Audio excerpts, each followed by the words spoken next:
Jezabel foi uma mulher que se auto-intitulava profetisa.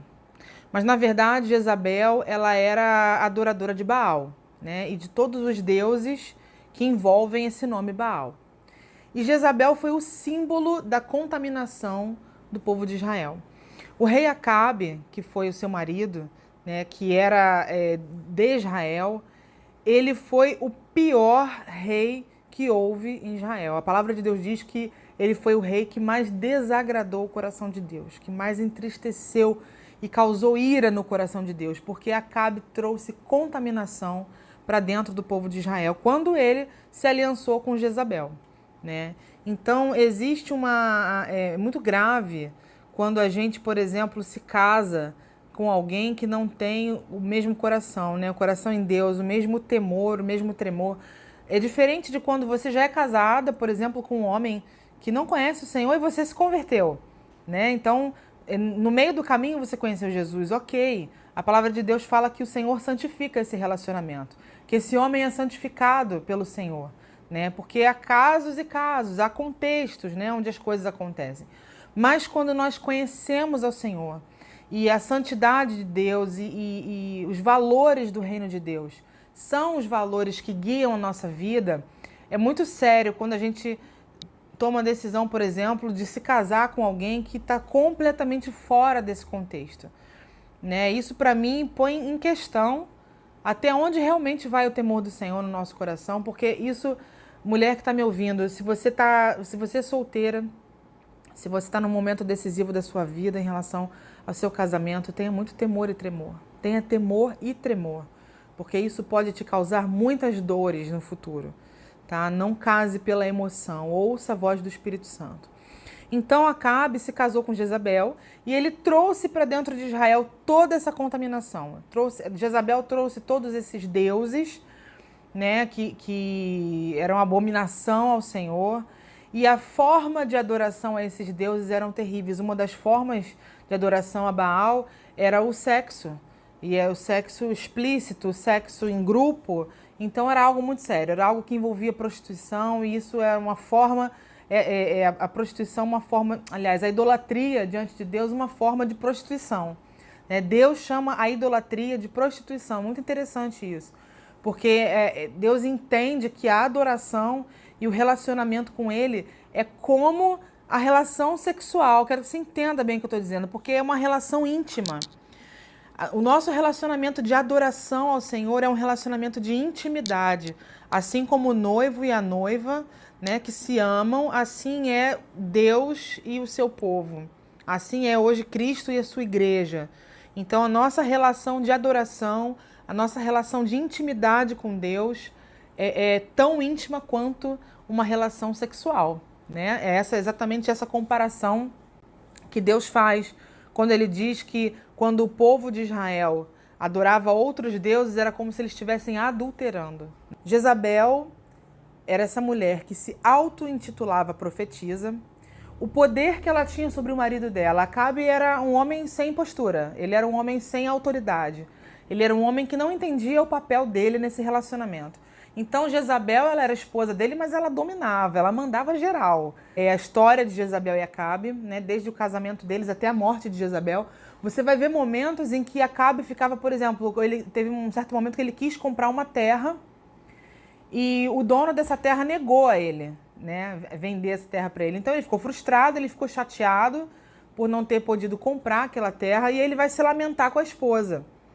E aí a esposa toma o lugar de autoridade, ela toma as dores do marido, ela toma a frente da situação e ela vai manipular a situação, ela gera uma circunstância para manipular o dono dessa terra, para que essa terra fosse do marido dela.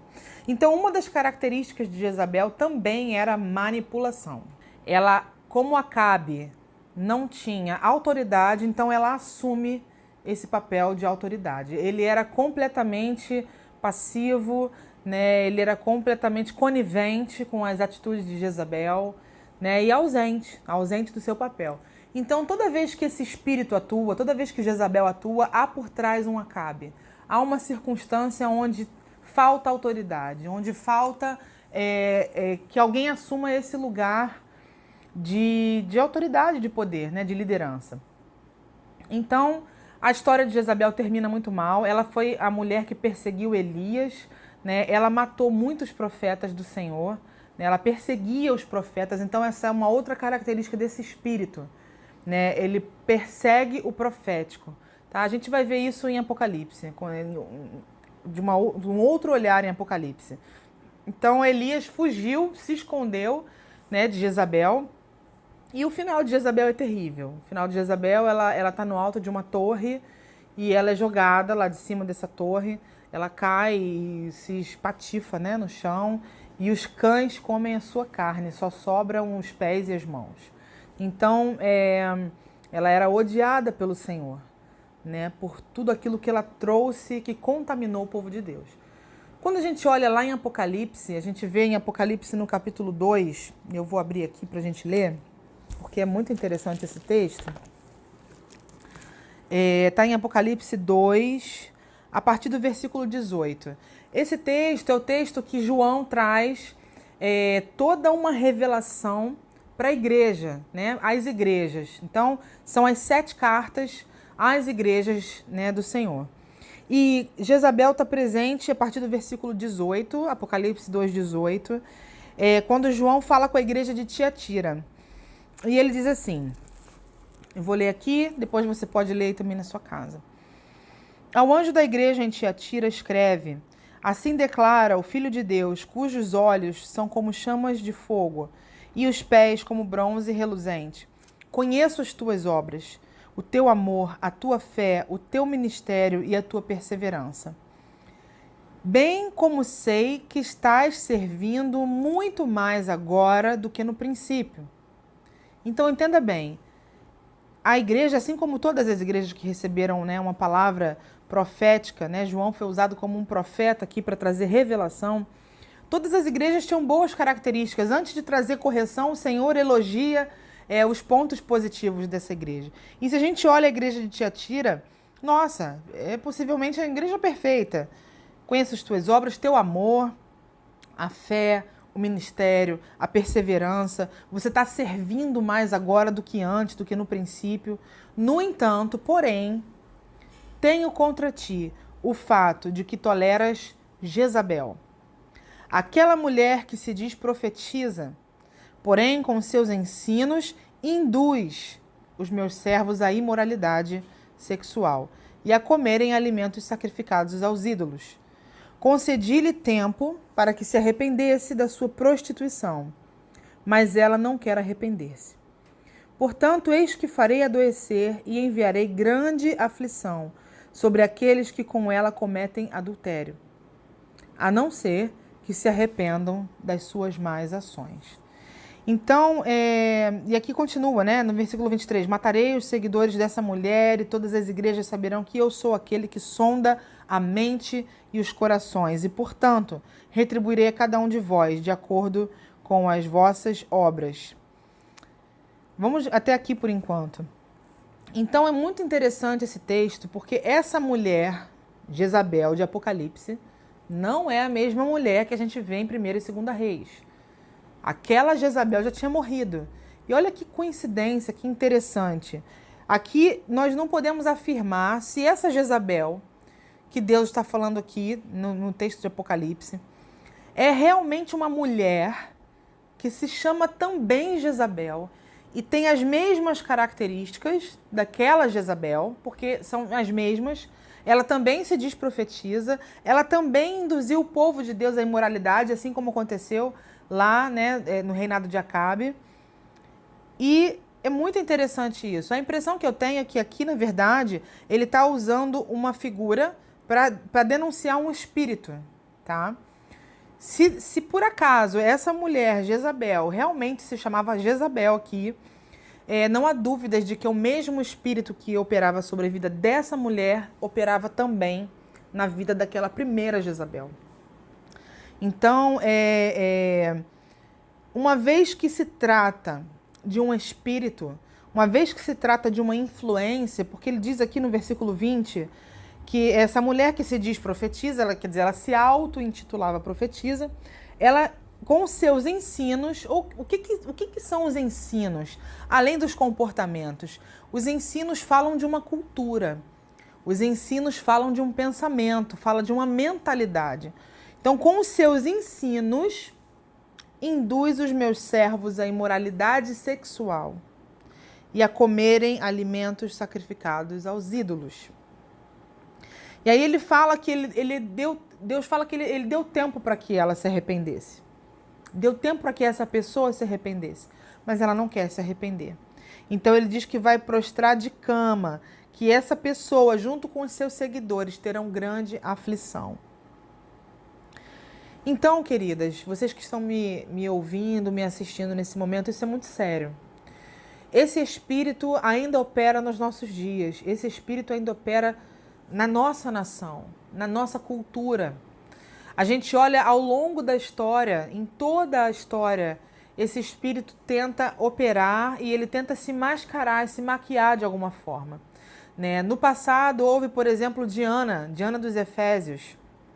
E Diana tinha uma figura muito interessante, que a imagem de Diana, né, dessa deusa Diana, era uma mulher coberta de peitos, de seios espalhados, e ela passava com isso uma ideia de provedora, né, de extremamente provedora.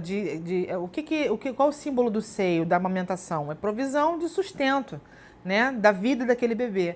Então, esses seios espalhados por todo o corpo simbolizava as diversas formas de provisão que esse espírito oferecia, né? Diana dos Efésios, ao povo de Éfeso.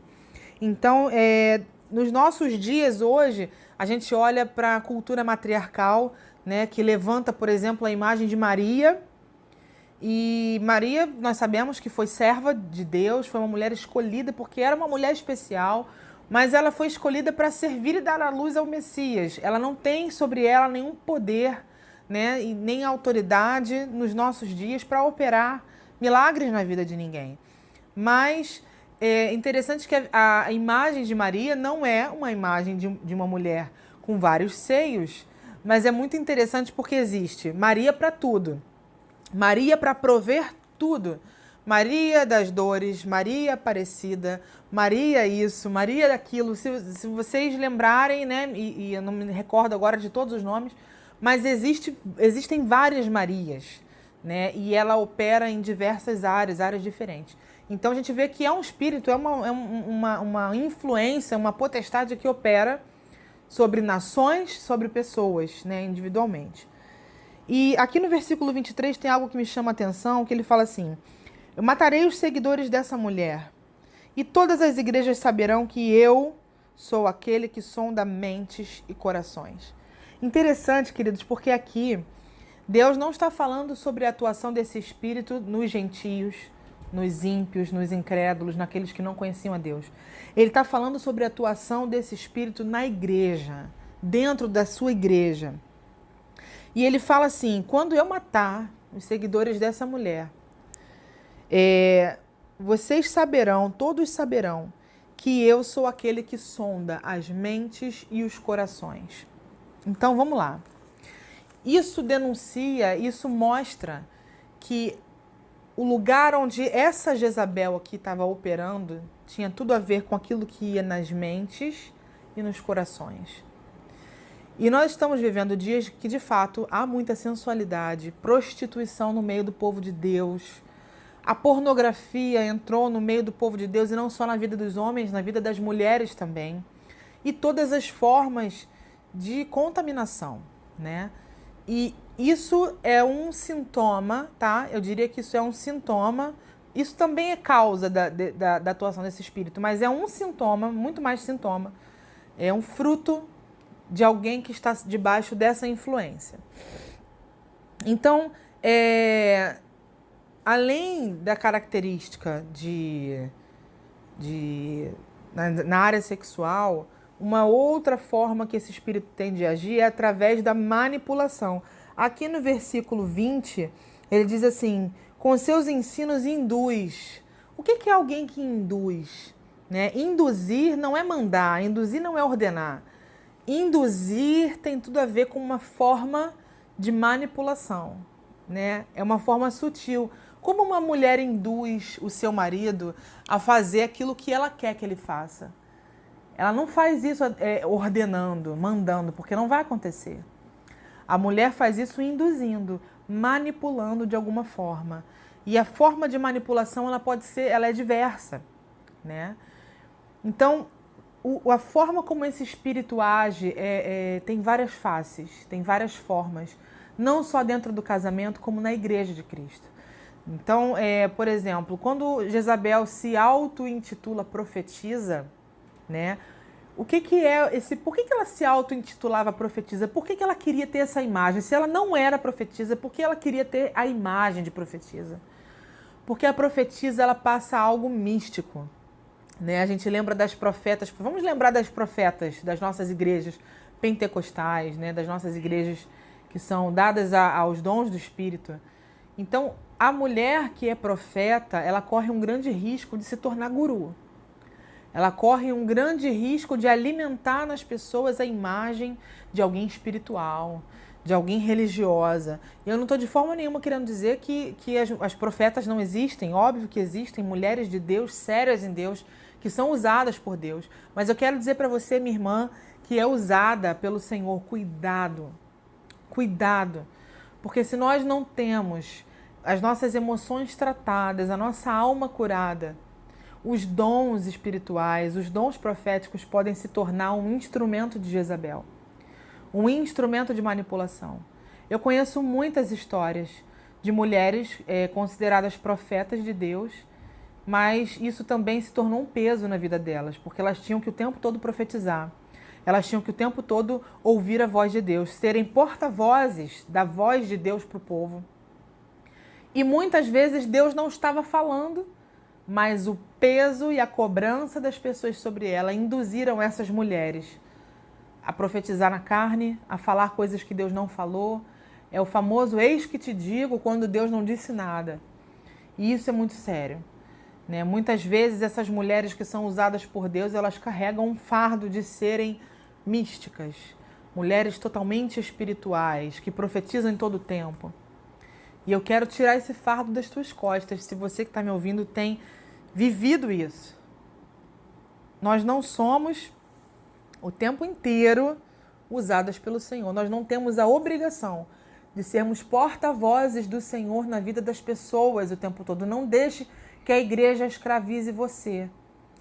Porque o povo de Deus, os filhos de Deus, precisam aprender a ouvir a voz do Espírito. Você sabe, uma das razões por que Deus levantou João para trazer essa palavra à sua igreja, porque no momento que Deus levanta os seus profetas, existem duas possibilidades. Existem duas razões por que ele faz isso. Ou é para testificar algo que você já tem ouvido de Deus, né? Algo que o Espírito Santo já tem falado com você, então Deus levanta os seus profetas para testificar, para que você tenha certeza, convicção de que ele está falando aquilo. Ou ele levanta alguém para trazer uma palavra quando nós estamos surdos, quando nós já não podemos ouvir a sua voz. Então Deus levanta os seus profetas, né, para falar. Então não queira sempre ouvir a voz de Deus através de profetas. Se você tem dependência de ouvir a voz de Deus, eu vou ali na reuniãozinha de oração porque eu quero ouvir Deus falar, isso é horrível. Isso significa que você não tem ouvido a voz do Senhor. Se Deus vai usar os seus filhos para falar com você, maravilha. Que seja para testificar algo que ele já tem falado com você. Mas se você está indo a reuniões de oração para ouvir algo novo, que você não está ouvindo de Deus, para ouvir uma resposta, isso significa que você não tem ouvidos para ouvir. E esse não é o desejo do coração de Deus para mim e para você. Então aqui em Apocalipse fala dessa mulher como uma influência, um espírito sobre o povo de Deus. E aí eu quero trazer para você nesse momento, nesse vídeo que a gente está compartilhando, quais são as portas por onde esse espírito entra, quais são os alvos de Jezabel, quais são as pessoas que se tornam alvos fáceis de Jezabel. Porque se esse é um espírito que age manipulando, ele precisa agir sobre pessoas fragilizadas, fragilizadas na alma, fragilizadas na identidade. Essas pessoas não sabem exatamente quem elas são.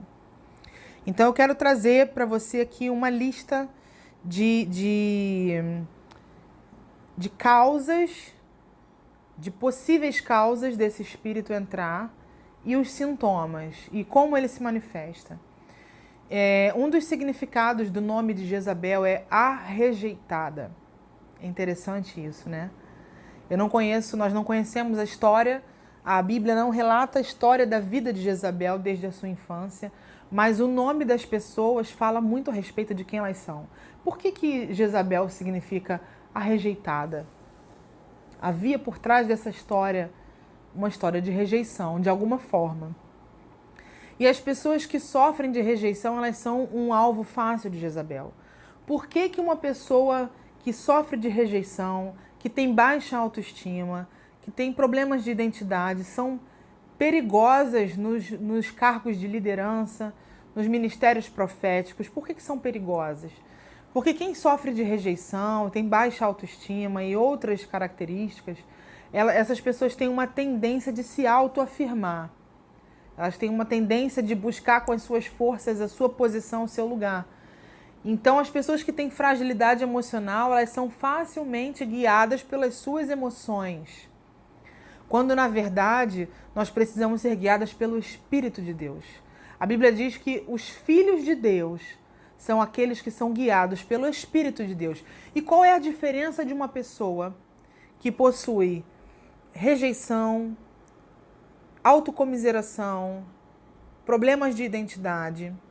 E qual é a diferença dessas pessoas para uma pessoa que é curada na alma? A diferença é que as pessoas que têm problema de rejeição e todas essas características que eu acabei de citar, elas são facilmente manipuladas. Por exemplo, essas pessoas, na maioria das vezes, têm a necessidade de agradar o outro. São pessoas muito preocupadas com o que pensam a respeito delas. Eu não posso dizer não. Eu não posso dizer não porque senão fulano vai ficar chateado. Ou eu não posso desagradar porque eu quero que as pessoas gostem de mim. Eu quero que as pessoas me queiram, né? Eu quero ser querida pelas pessoas. Então elas estão em busca de aceitação. Essa é a palavra. Em busca de aceitação. Isso pode assumir posturas muito mais graves, né? No início você pode buscar aceitação, mas mediante o poder, se você tem poder nas mãos, isso pode se tornar autoritarismo. Isso pode se tornar imposição de poder para satisfazer uma carência interna. Então isso é muito grave. Isso pode assumir várias formas, né? Então, quais são as pessoas que sofrem de rejeição, que sofrem de... Como eu relatei no outro vídeo meu, né? Eu tinha características de rejeição dentro de mim. Eu tinha dificuldade de aceitar o amor de Deus, de aceitar quem eu era em Deus, de aceitar... E isso poderia me fazer pecar no meu ministério. Isso poderia me fazer pecar como esposa. Porque se eu tenho necessidade de autoafirmar a minha posição, a minha postura, quem eu sou, né? Se eu tenho essa necessidade de autoafirmar isso, de afirmar para as pessoas também, eu não vou querer me sujeitar a meu marido. Eu não vou querer aceitar que ele dê a última palavra, por exemplo. Porque isso vai me afetar. Isso vai me ferir, isso vai mexer com quem eu sou, né? Isso vai me fazer sentir inferior. Mas quando eu entendo quem eu sou em Deus, isso não me afeta mais. Eu sei quem eu sou em Deus. Eu entendo que a posição do meu marido não é porque ele está me menosprezando. É porque é o lugar que Deus colocou ele para ocupar. E eu não tenho problema com isso, eu não estou competindo com ele, né? Provavelmente esse vídeo vai se tornar em 2 vídeos, porque esse assunto é longo, esse assunto é extenso, tá? Então, quais são as causas da rejeição? Como a rejeição pode entrar na nossa vida?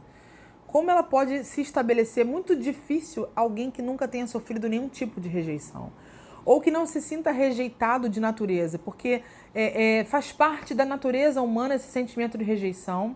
Uma vez que nós somos frutos hoje de uma queda, da queda da humanidade, né, daquilo que Adão e Eva fizeram. Então eles foram expulsos do jardim. Isso gerou lá no passado, lá no princípio, lá na história, né, na história espiritual da humanidade, uma característica de rejeição.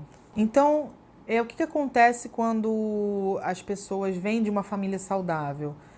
Os pais direcionam as emoções para que você não assuma essas características.